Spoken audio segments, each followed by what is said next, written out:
I've heard it said before that a person is actually three different people.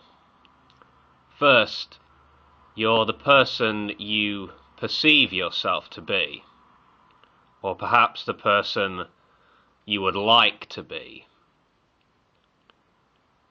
Maybe we're all a bit deluded when it comes to how we view ourselves. Secondly, you're the person society sees. You're a certain race. You're a designated gender. You belong to a certain ethnic group, etc. Is this really you? Are you merely an identity made up of factors, considerations and such? Are you essentially just a social construct? I think not. Thirdly, the third you is the real you. And the group can't see who you are, really, and neither can you. You lack the ability to truly see yourself.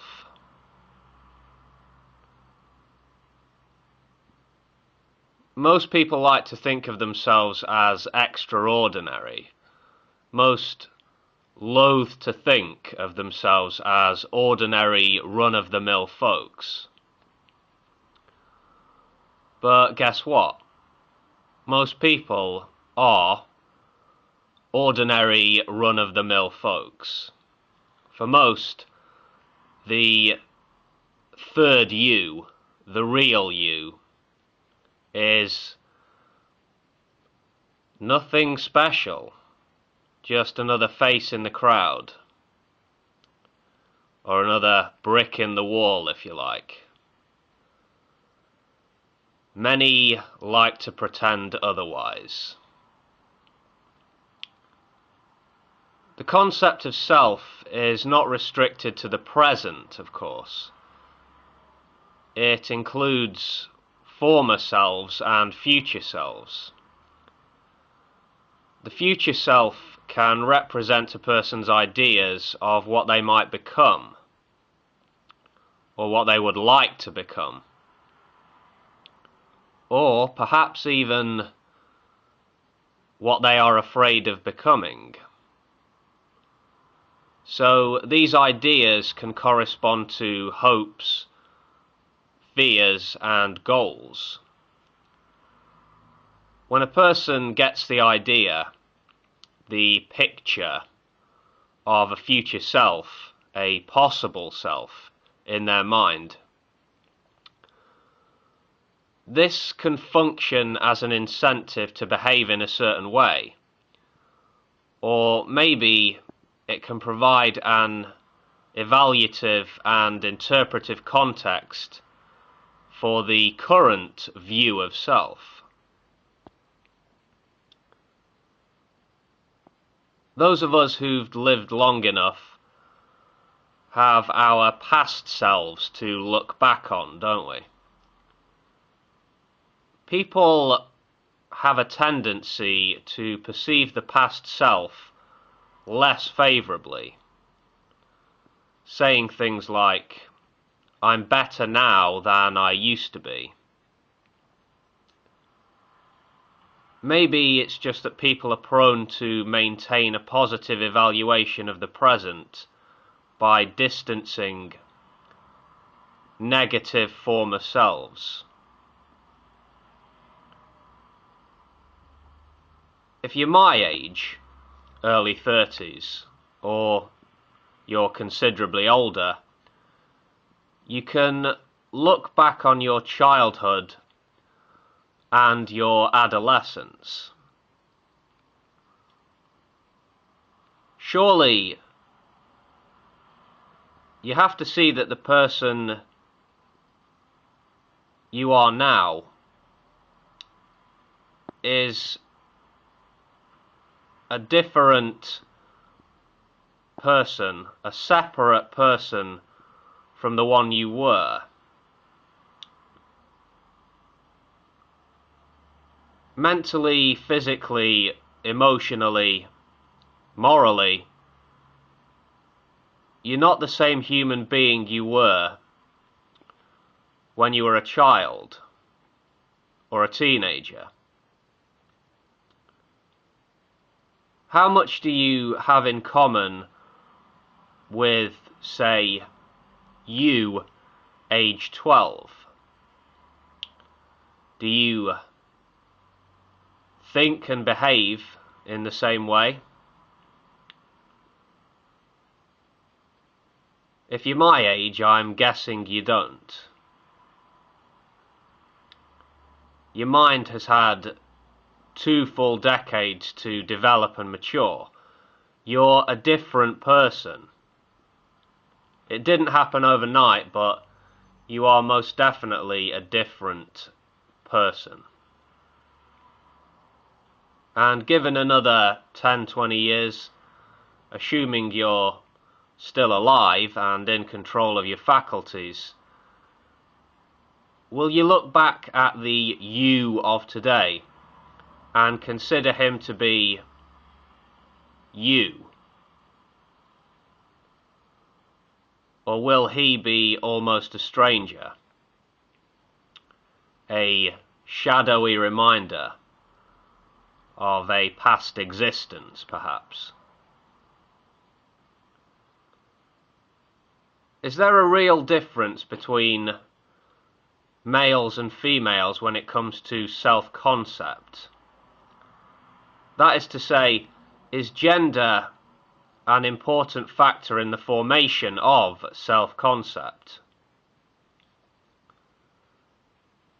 Do men tend to be more independent? Women more interdependent, generally? Maybe, maybe not. Just on the subject of interdependence here, some recent research has shown that men and women do differ in the distinction between relational and collective interdependence, with women generally conceiving of themselves in terms of the relational, men in terms of the collective. Women identify more with one-on-one relationships or small groups. Men tend to define themselves more often within the context of larger groups. An interesting thing is that studies have shown, as we get older, our concept of self becomes more abstract and more idea-oriented. We begin to make connections between social ideas and political issues, and we judge ourselves on how we fit with these. That makes sense to me, for sure. What about when we're children, though? What plays a significant role in shaping a child's self-concept? Guilt, perhaps? Guilt shapes behavior in children, no question. Although some children's self-concept is shaped without using guilt, of course. Yeah. According to psychologist Carl Rogers, self-concept is directly linked to a person's level of anxiety. He says that if a child feels highly valued and wanted, he or she is more likely to grow up with a positive self-image with the possibility of becoming self-actualized.